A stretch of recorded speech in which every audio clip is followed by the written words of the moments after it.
Chers frères et sœurs, vous avez entendu cet ange qui dit à Marie « Rien n'est impossible à Dieu ». Mais peut-on croire cet ange? Peut-on croire cet ange qui dit que rien n'est impossible à Dieu?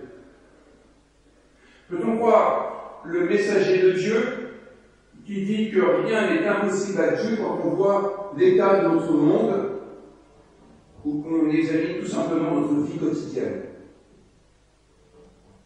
Pour le dire avec Wilfred Monod, déjà au début du XXe siècle, Dieu peut-il vraiment faire un bâton avec un seul bout? Quand on observe notre actualité, quand on regarde rétrospectivement notre histoire, si rien n'est impossible à Dieu, soit il nous a oubliés, soit le problème n'est peut-être pas du côté de Dieu, mais du nôtre. Prise hors de son contexte, il est vrai que cette phrase de l'ange Gabriel peut effectivement nous faire penser que Dieu peut tout faire. Ou, si j'emploie un anthropomorphisme, si j'imagine Dieu comme un être humain, nous pourrions penser que Dieu peut faire tout ce qui lui passe par la tête. Mais ce n'est pas cela dont il est question dans ce passage biblique. Et j'aimerais reprendre ce texte pour montrer que cette phrase de l'ange est à comprendre dans un contexte, dans un cadre, dans un certain périmètre.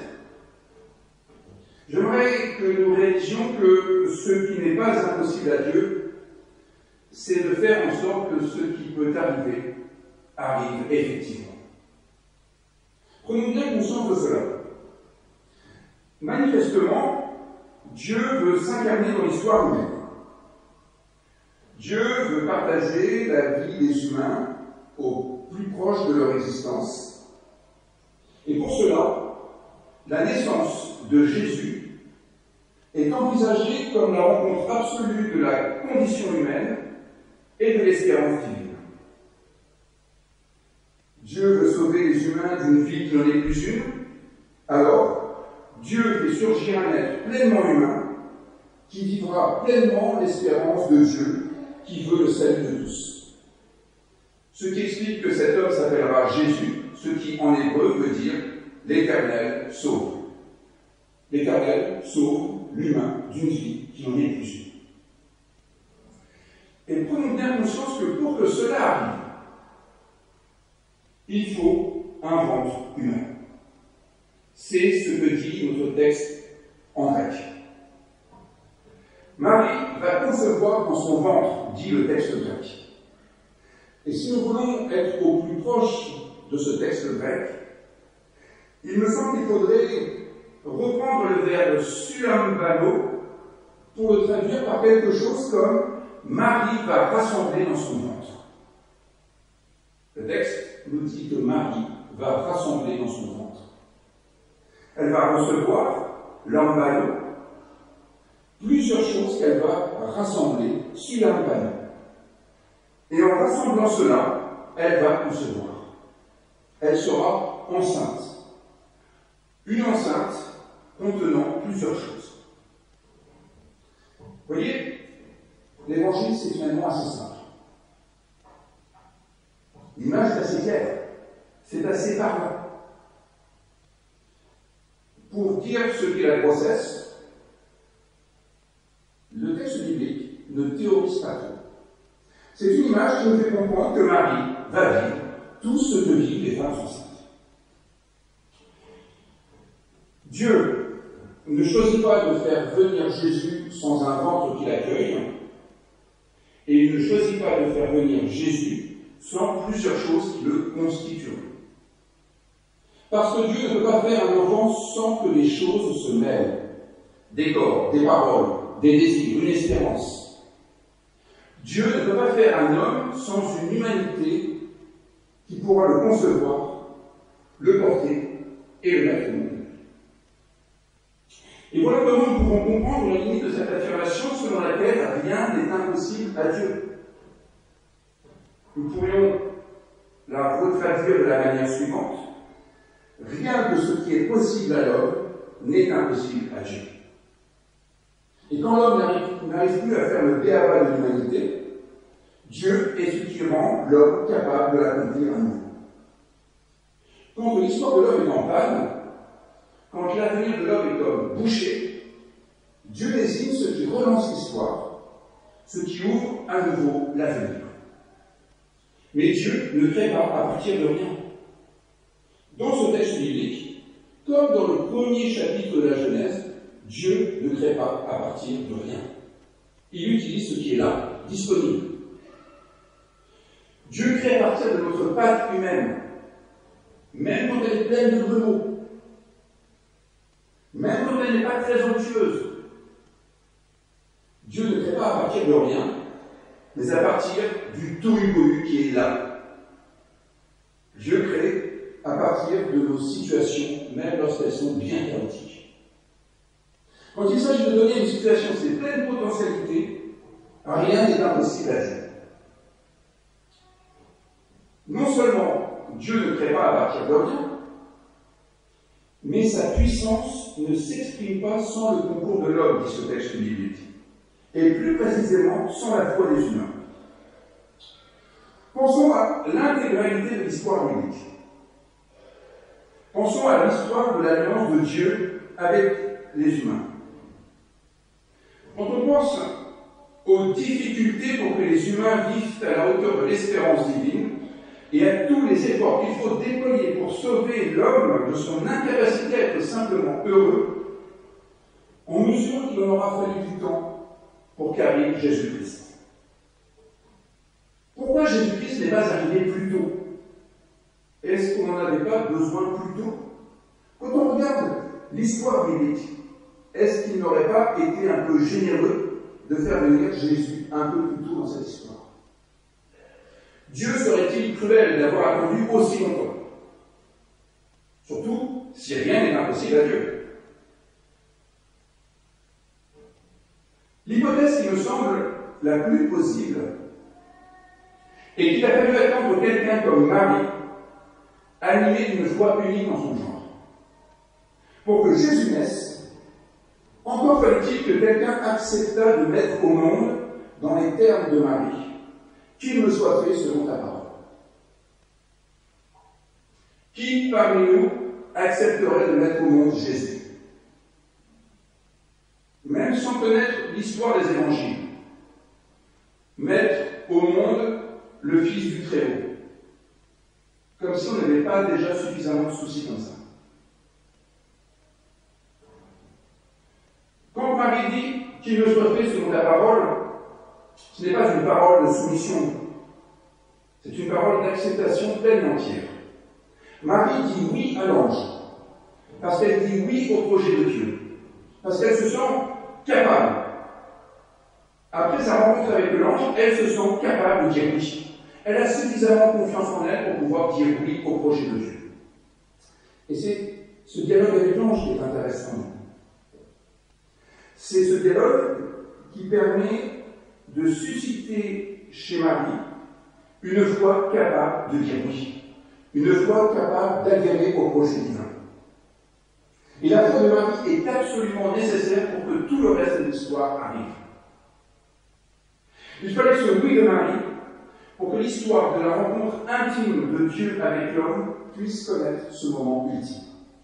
Sans le oui de Marie, rien n'était possible. Rien n'est impossible à Dieu, mais pas sans le concours de Marie, ici, dans cet épisode. Il fallait ce oui de Marie, cette adhésion totale à cette perspective, pour que Dieu puisse réellement s'incarner dans l'histoire de l'humanité. On pourrait dire que la foi, c'est comme une caisse de résonance à l'espérance divine. La foi de Marie, c'est ce qui permet à la vie selon Dieu de donner toute sa dévotion. Une pièce de résonance. Et la foi de Marie n'est pas simplement nécessaire dans cette histoire du salut. N'oublions pas qu'il fallait quand même aussi le oui de Joseph, dont on ne parle pas trop dans cet épisode, mais dont il est question par ailleurs. Ne l'oublions pas non plus. N'oublions pas indépendamment de la question de Jésus, indépendamment de sa naissance, qu'il fallait aussi la foi des disciples pour que la prédication de Jésus puisse trouver suffisamment d'écho pour se transmettre de proche en proche et nous atteindre finalement. Il n'a pas suffi qu'une voix s'exprime il y a 2000 ans pour que nous puissions l'entendre aujourd'hui. Il a bien fallu une chaîne de transmission. Il a bien fallu que des gens disent oui à cette parole pour ensuite la transmettre à un autre, à une autre, jusqu'à nous. Il fallait la foi de celles et ceux qui croisèrent la route de Jésus et qui ont affirmé un oui retentissant à la vie que Jésus proposait. Et il faut encore notre foi aujourd'hui pour que cette espérance d'une vie marquée par le bonheur et par la grâce ait encore un avenir. Et là, vous comprenez bien que je compte essentiellement sur vous. Nous, on a déjà un peu notre avenir dans le dos. Donc c'est un peu de vous dont il est question là, dans ce texte de Marie. C'est vous, la jeune fille, qui reçoit la visite de l'ange. Et c'est à vous que va être proposé un projet auquel, en toute liberté, vous serez invités à vivre.